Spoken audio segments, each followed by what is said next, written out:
Selanjutnya di subbab 23 pada bab 2, saudara harus menjelaskan pengaruh semua variabel bebas terhadap variabel tergantung.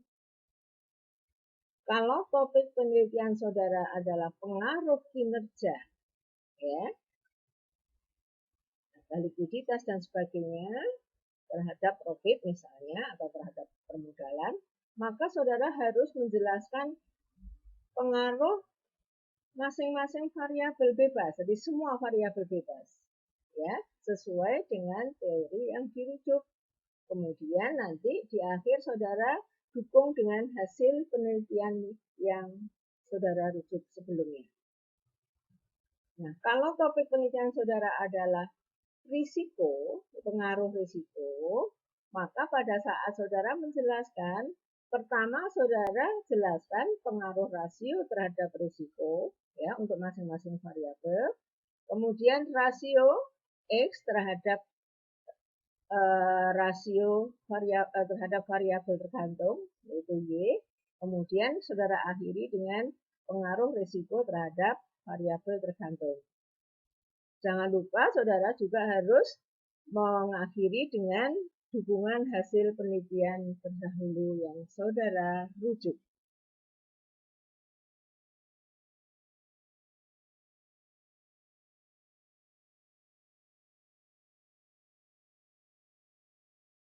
Berikut contoh bagaimana kalau kita menjelaskan pengaruh. Misalnya judul skripsi saudara pengaruh likuiditas dan seterusnya terhadap K. Salah satu rasio likuiditas yang saudara gunakan misalnya LDR, di sini dicontohkan pengaruh LDR terhadap K. LDR kan bisa berpengaruh positif dan negatif. Sekarang bagaimana pengaruh positif?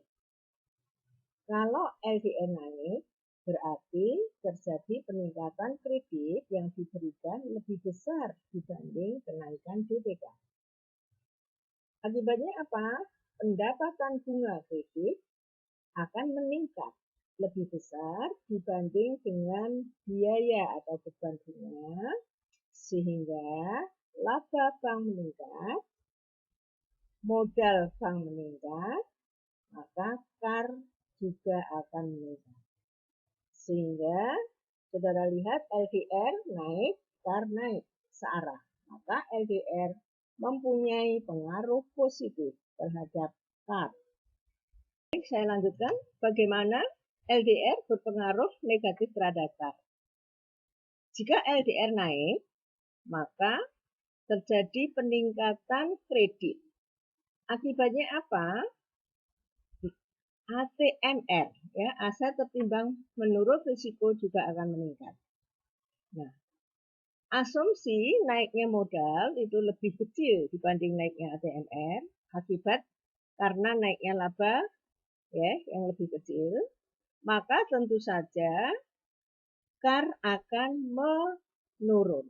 Saudara lihat, LDR naik, KAR menurun, sehingga berlawanan arah. Sehingga disimpulkan LDR mempunyai pengaruh negatif terhadap KAR. Ya. Nah, pengaruh masing-masing variabel itu saudara lakukan untuk semua variabel yang saudara gunakan. Nah, kalau judul penelitian saudara adalah pengaruh risiko usaha, tadi sudah dijelaskan. Yang pertama, saudara jelaskan dulu pengaruh rasio terhadap risiko, kemudian rasio terhadap variabel tergantung Y, kemudian baru saudara simpulkan pengaruh risiko terhadap variabel tergantung. Ya, di sini misalnya dari risiko yang saudara gunakan itu adalah risiko kredit. Saudara jelaskan dari risiko kredit itu rasio apa yang digunakan, ya. Misalnya di sini dicontohkan NPL, ya, yang itu sudah saudara jelaskan pada saat saudara menguraikan di bab 2. Ya.